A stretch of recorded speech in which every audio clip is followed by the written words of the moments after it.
Покажи, Маса, какъв е малдивския живот. Покажи. Така. Да. Оха!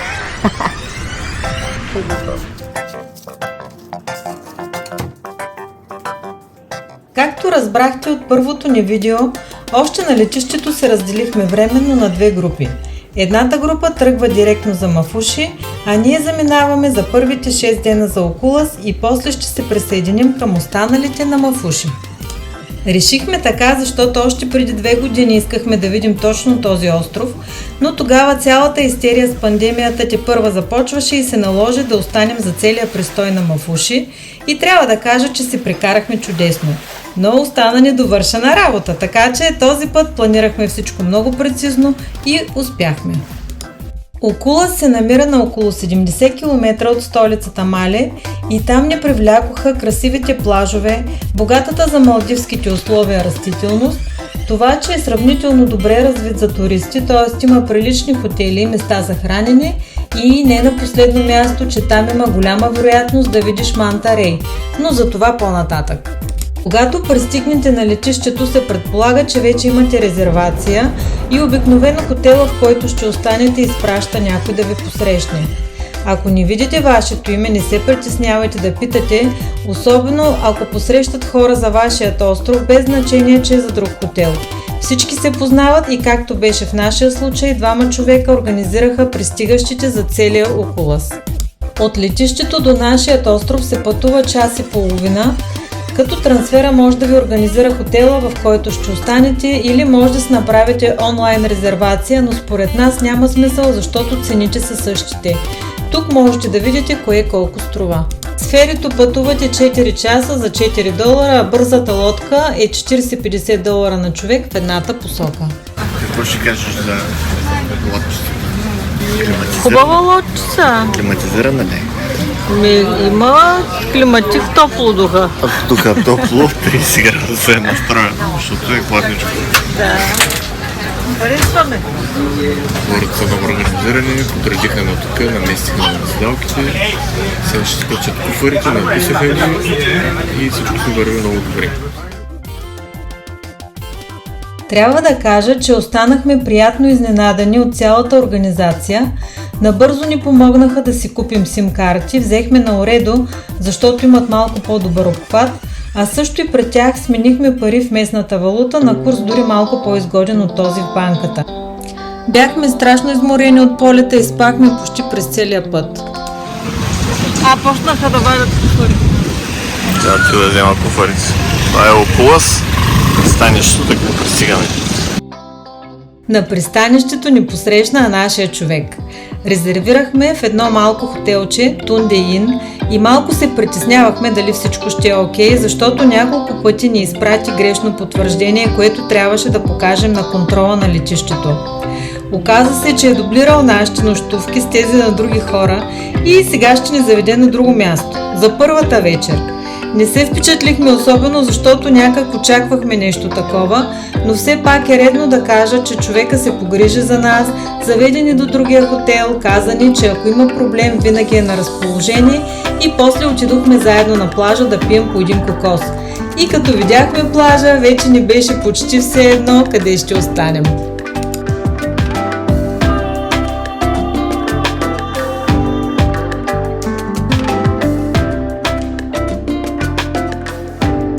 Тук е плажа.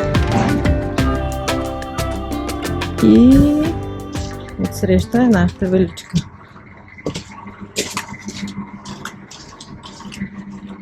Рецепцията.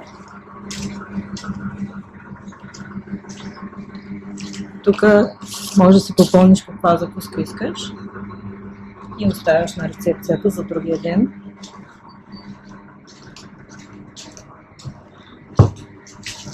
Тук са всички риби, които се срещат. Може да се сравнява какво си видял. Знаеш как се казват рибите, които си видял на сноркелинг. И няколко номера. Ето това е нашия номер. 103.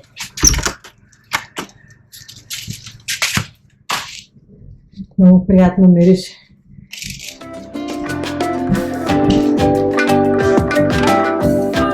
тази вила много ни хареса и мисля, че изкарахме голям късмет.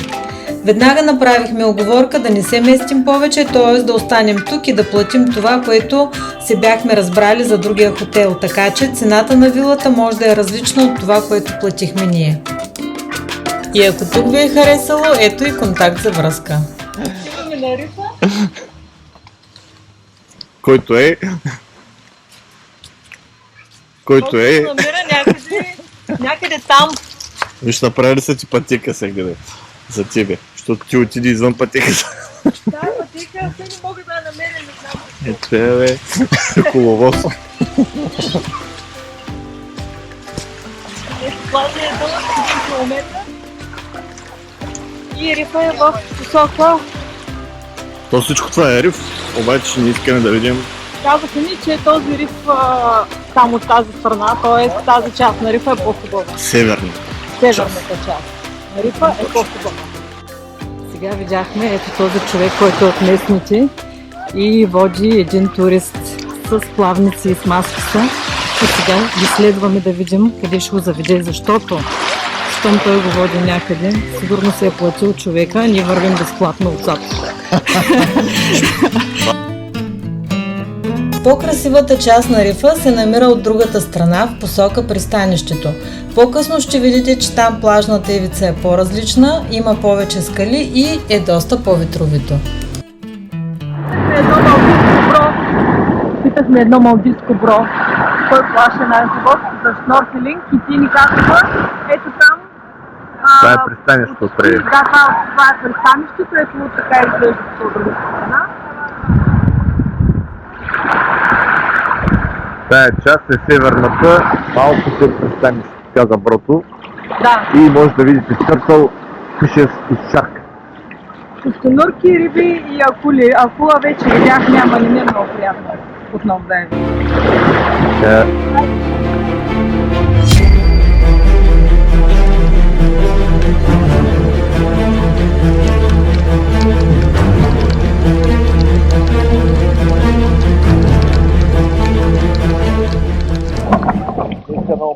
Явно не сме направили до място просто. Важното е да не се отказвате. Колкото по-на север посока пристанището плувате, толкова по-красиво става.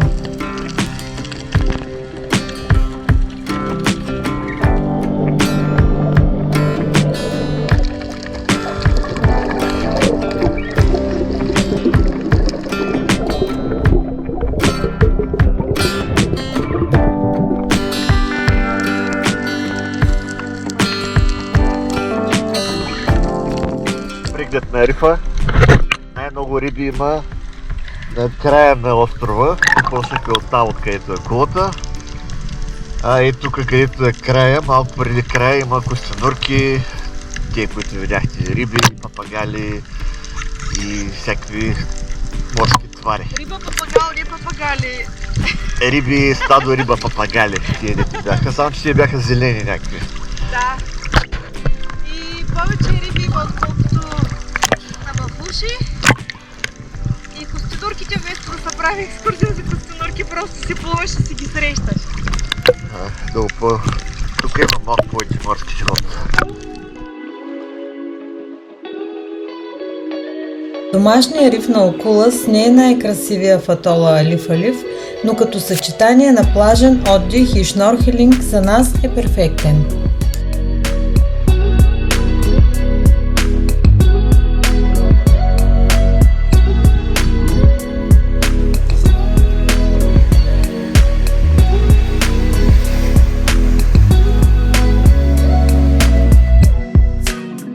Край морето, в сянката на палмите има няколко симпатични кафета, където можете да пинете безалкохолен коктейл или да хапнете кокос. Цените са като в ресторантите, чието меню скоро ще видите. Всяка вечер вечеряхме в различни ресторанти и един от тях е Пеперони. Доста посетен, с много места, чакахме много дълго, докато ни приготвят храната, както почти навсякъде тук. За вегетарианци не е много подходящ, защото няма голям избор. Пърженият ориз всъщност беше само варен с добавени току-що размразени зеленчуци.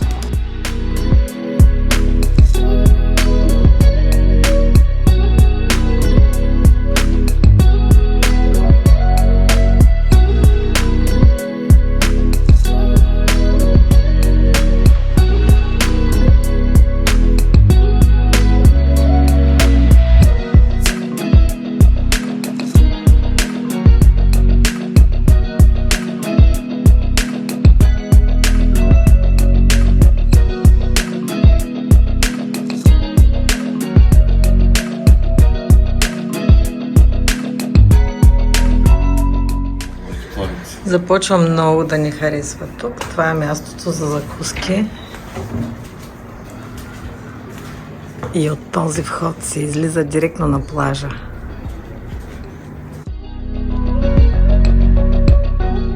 На закуска получавахме кафе, сок, по една вода, тези вкусни палачинки и ние се поръчвахме само папая към тях. Папаята расте на съседния остров и е много вкусна. Непременно я опитайте. И така, закуската е пълна. Имаме си кафенце, имаме си папая. Сега ще ви покажем цялата плажна ивица, като тръгваме от северната част, където има по-малко туристи, по-големи вълни, но рифа е по-красив.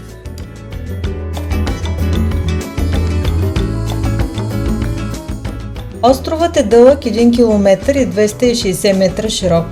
Южната, по-красива част на плажа е определена за туристи и там можеш да се къпеш по бански, макар че от другата страна, северната, с хубавия риф и по-големи вълни, няма никакъв проблем. Въобще хората тук са много любезни, отпуснати и те карат да се чувстваш добре дошъл навсякъде. Повечето ресторанти са пръснати, а магазините са съсредоточени на главната улица. Кафетата пък са предимно край морето.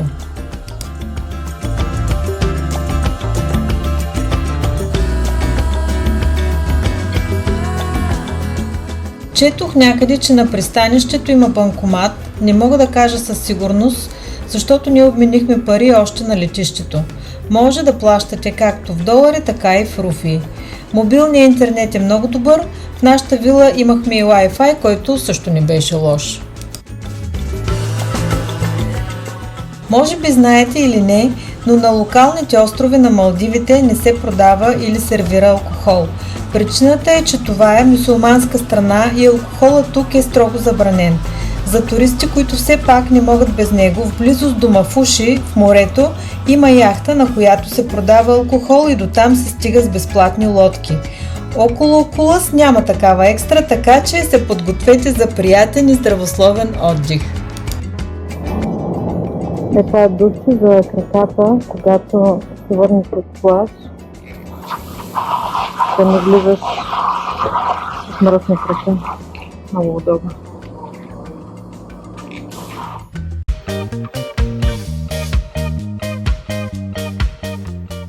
А сега ще ви разходим из уличките на Окулъс.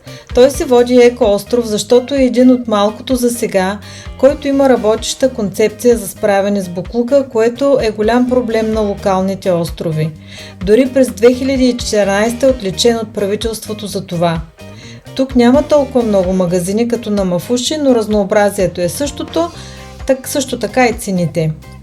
И още нещо много важно, най-добре изберете месеците, които се считат за сезон тук, от декември до март-април, защото през другото време някои от плажовете може и да са съвсем под водата.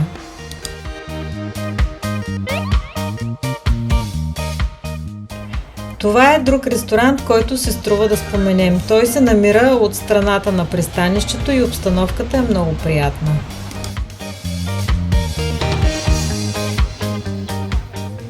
Тук пихме най-вкусните моктейли, за които чакахме 40 минути. Поръчахме си Кото Роши и ви препоръчваме да го опитате. Всичко се приготвя много бавно, но е страшно вкусно. Така че просто елате час по-рано, преди да сте прекалено гладни и всичко ще върви по план.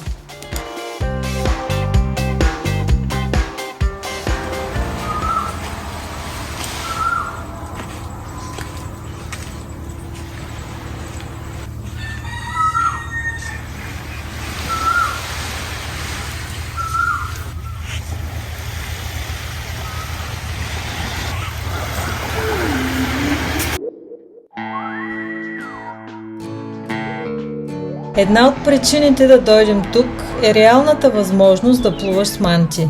Между Окулъс и Мативери има една лагуна, където мантите отиват да закусват.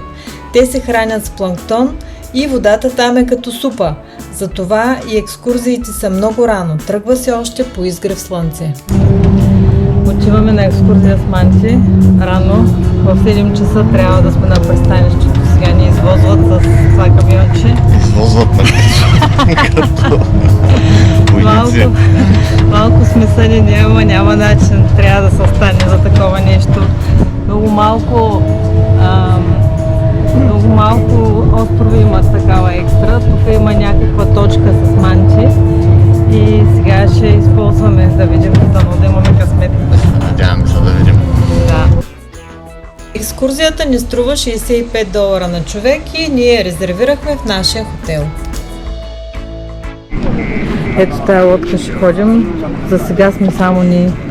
Има и други туристи, ама те ще ходят на друга дестинация, като гледам как са облечени и нямат и плавници.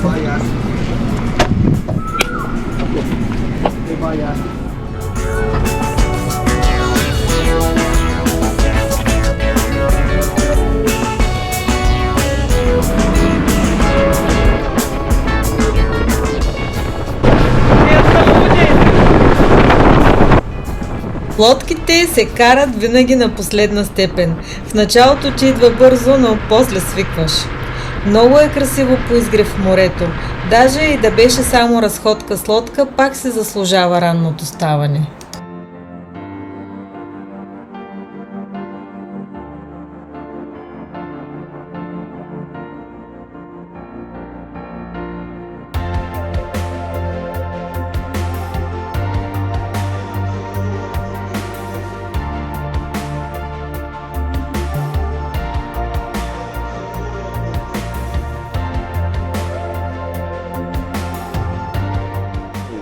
Трябва да кажа, че е уникално преживяване. Просто плуваш, те са колко метра? Като са разтворени, казва, че са 6 метра разтворени. Огромни. Огромни. Аз видях 3 и ти видя 3. Само една да видиш е уникално преживяване. Просто... Минават, оглеждат се и заминават. Да. Казва, че са много такива... Много добре настроени като хората и наистина те са доста любопитни.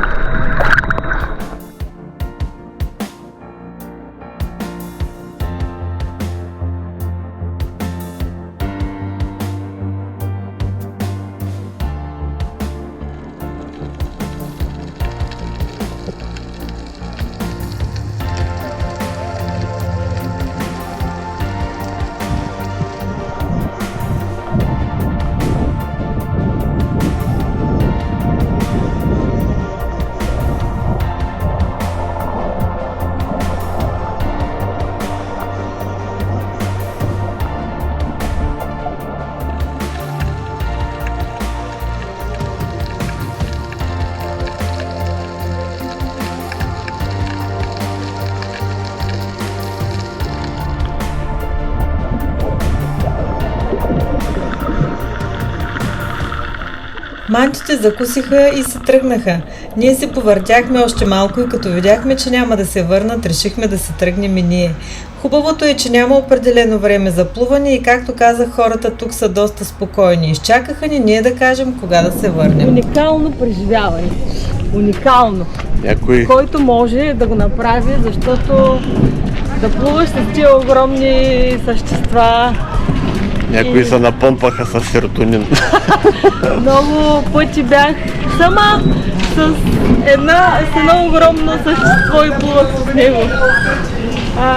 Просто е така, виждаш само вода, мантата и ти плуваш около нея. Нямам думи. Така е тук на атола Алиф. Много съм щастлива. Не знам как едно такова преживяване да прави толкова щастлив. Подводният свят много да изкипва.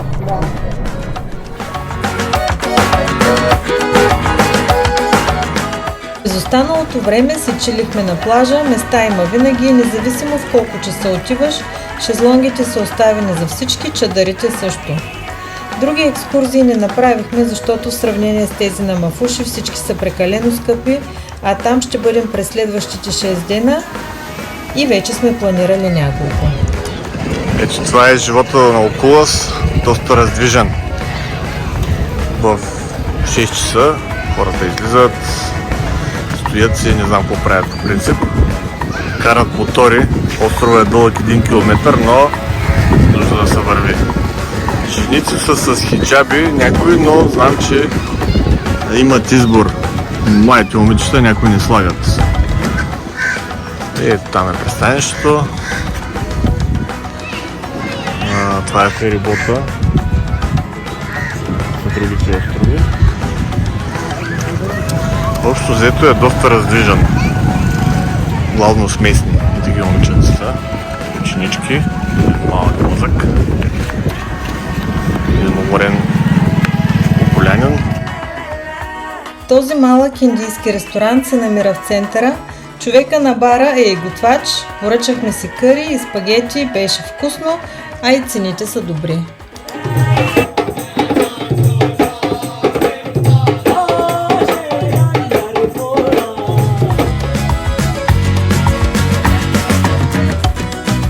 Това е Окулас, красиви залези, лунни изгреви, оживени вечери, а също има и забавления, за каквито не сте и чували. Всяка вечер към 8 часа, когато рибарите се връщат, тук се устройват забавления, като хранят акулите и скатовете с остатъците от рибата, която чистят. Местна забава, която се е превърнала в туристическа атракция. Това е местното вечерно забавление тук. О, два ската дойдоха.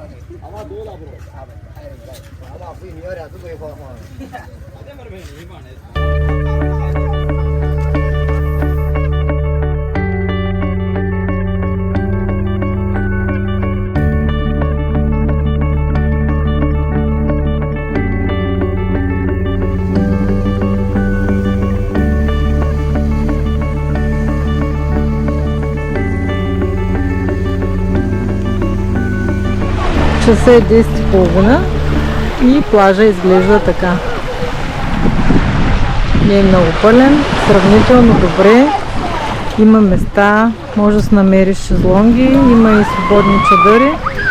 Е, така се лежат. Можеш да легнеш вътре между палми.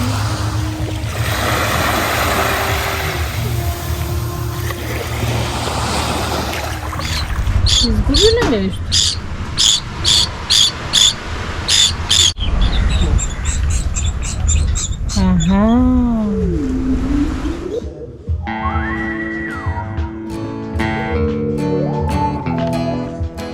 Кокоси можете да се купите на всяко кафе, но ние ще ви покажем къде да ги намерите най-изгодно.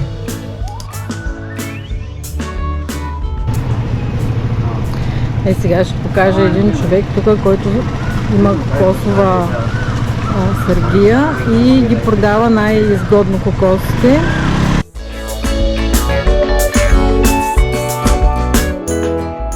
И ето ги, супер са.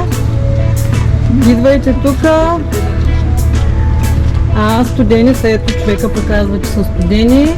Идвайте и купувайте от тази сергия тук. Ето, къде се намира.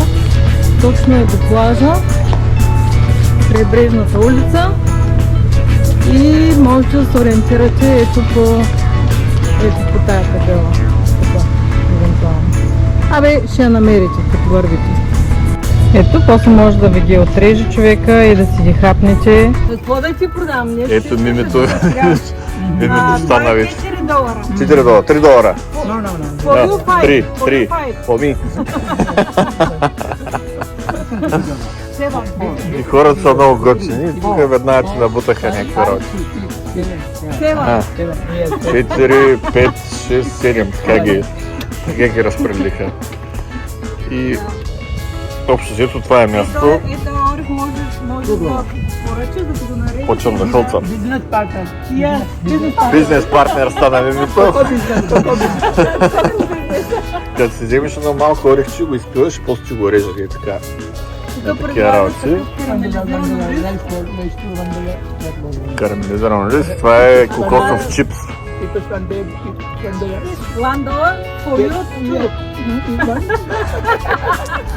Ето типичният обяд на Малдивите след наяждане с кокоси. И сега един папая.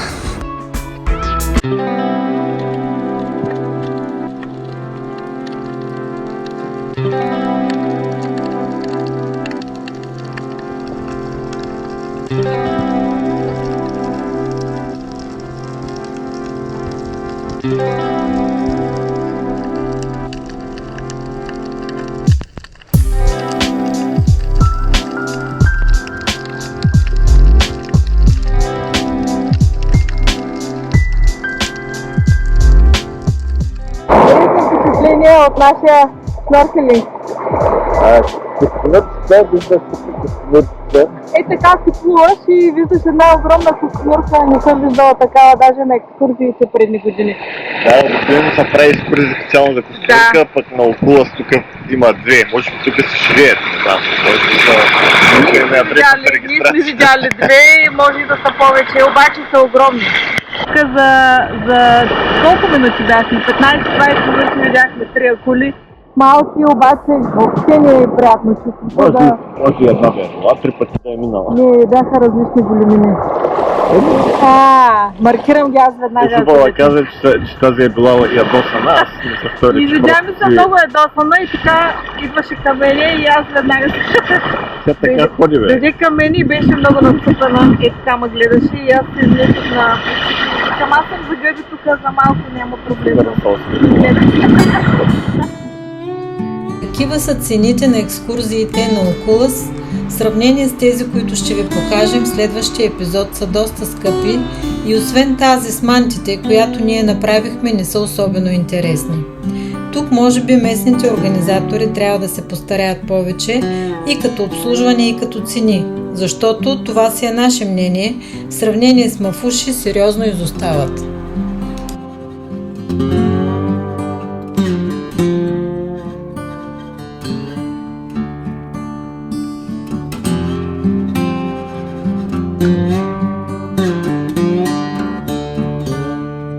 Залезите тук привличат не само туристите. Местните също изпращат слънцето сами или на групи и това няма как да не те впечатли, като виждаш как са запазили близостта с природата в сърцето си и успяват да отделят малко време, за да наблюдават картините на великия художник. Всички се събуват пред магазините и вече в магазина можеш да влезеш, но бос. Значи в петък работи само този магазин. По принцип е почивен ден петък и всичко е затворено също и феритата не вървят и затова ако имате нещо да купувате преди или след. Някои работят, този беше пуснал една табела за closed, ама май ревизия ли купреха там. Полихме целият център и само този магазин така малко в една от уличките работи. Бистро Нала работи като бюфет, където след като платиш $10 имаш избор от няколко неща, а също и като ресторант, като цените са много добри. Ние обаче, като за последна вечер, решихме да опитаме ресторант Рантари, който е с много хубави отзиви и се намира съвсем близо до нашата вила. Обстановката е много приятна, храната беше много вкусна, цените ги виждате и не забравяйте да отидете преди да сте много изгладнели, защото вече си знаете, ще трябва да чакате най-малко 40 минути.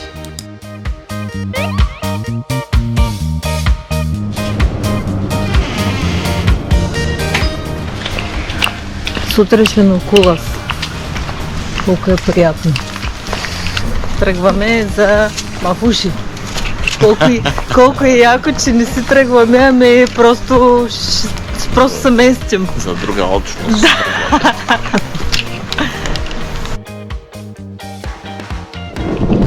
Това е така наречената спидбот маршрутката, която минава през тия острови, които са написани. И сега ние хващаме от Окулас и продължаваме за Разду. Там спира за малко да вземе останалите хора. Мале и аеропорта, летището. Следни кадри от Окулас. Много хубав остров.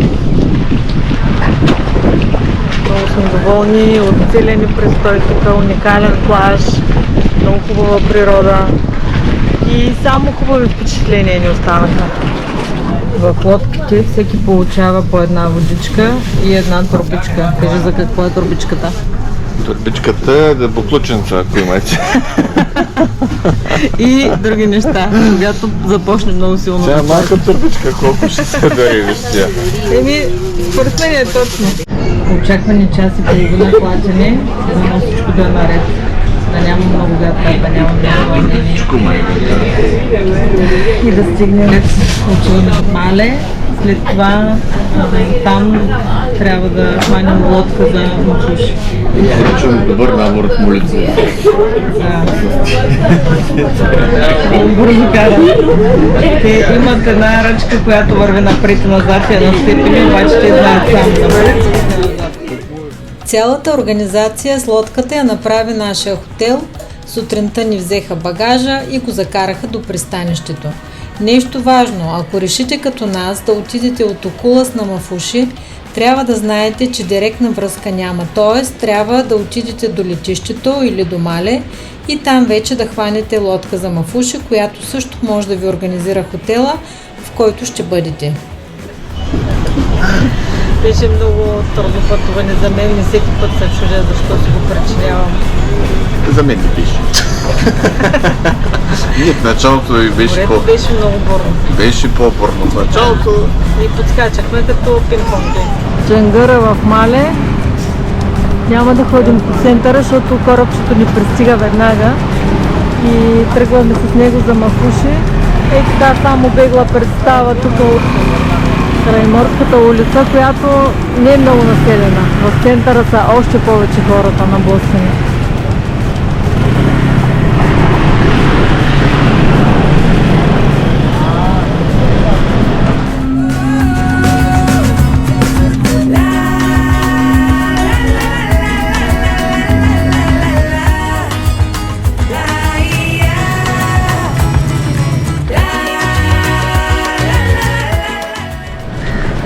Най-после пристигнахме след 2 часа пътуване на Мафуши.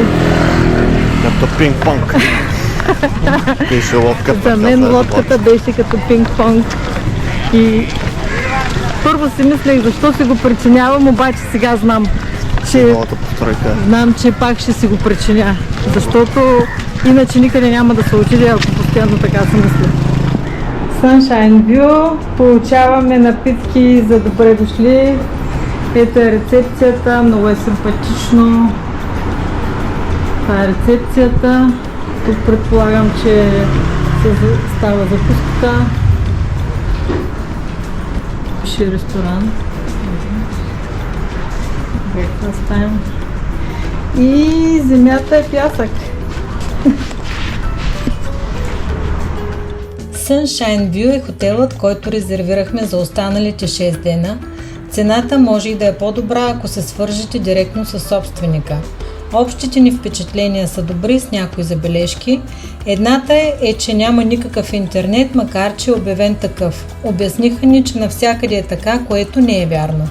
Също се спестява от климатик. Всеки път, като се връщахме от плаж, беше изключен и не мога да ви опиша колко беше горещо стаята.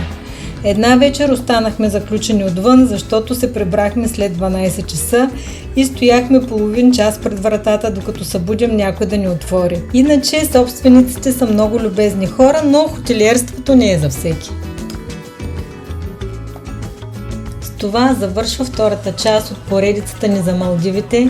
Следващата ще разказваме за посещението ни на друг локален остров, ще има още екскурзии, ще се гмуркаме при потънал кораб и още интересни неща.